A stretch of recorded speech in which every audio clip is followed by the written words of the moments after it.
بسم الله الرحمن الرحيم. الحاقة ما الحاقة، وما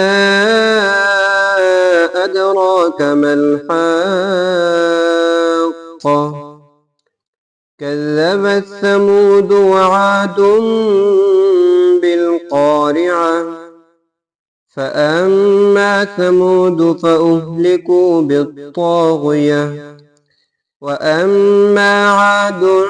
فأهلكوا بريح صرصر عاتية سخرها عليهم 7 ليال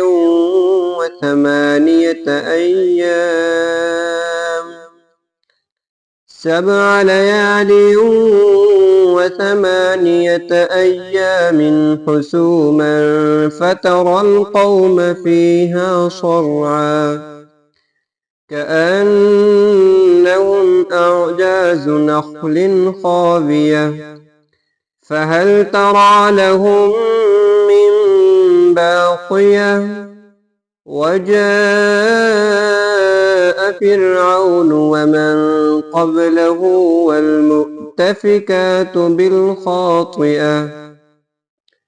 فعصوا رسول ربهم فأخذهم أخذة رابية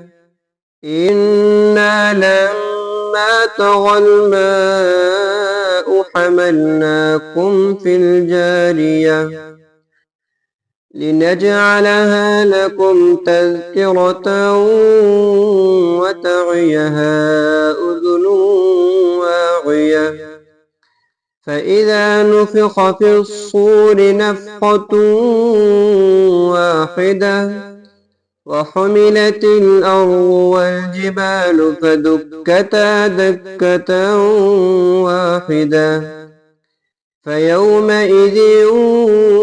وقعت الواقعة وانشقت السماء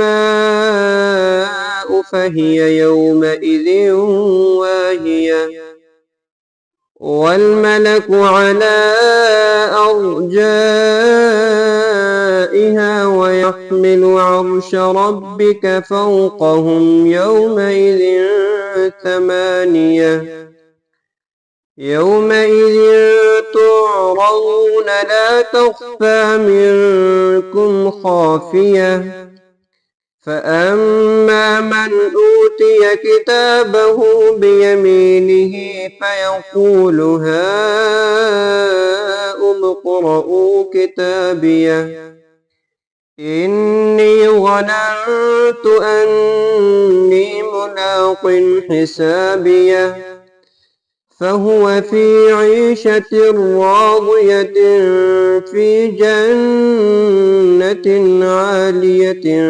قطوفها دانية كلوا واشربوا هنيئا بما أسلفتم في الأيام الخالية وأما من أوتي كتابه بشماله فيقول يا ليتني لم أوت كتابيه ولم أدر ما حسابيه يا ليتها كانت القاضية ما أغنى عني ماليه هلك عني سلطانيه خذوه فغلوه ثم الجحيم صلوه ثم في سلسلة ذرعها 70 ذراعا فاسلكوه إنه كان لا يؤمن بالله العظيم ولا يحض على طعام المسكين فليس له اليوم هاهنا حميم ولا طعام إلا من غسلين لا يأكله إلا الخاطئون فلا أقسم بما تبصرون وما لا تبصرون إنه لقول رسول كريم وما هو بقول شاعر قليلا ما تؤمنون ولا بقول كاهن قليلا ما تذكرون تنزيل من رب العالمين ولو تقبل علينا بعض الأقاويل لأخذنا منه باليمين ثم لقطعنا منه الوتين فما منكم من أحد عنه حاجزين وإنه لتذكرة للمتقين وإنا لنعلم أن منكم مكذبين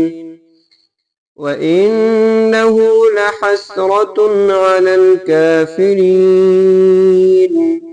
وإنه لحق اليقين فسبح باسم ربك العظيم.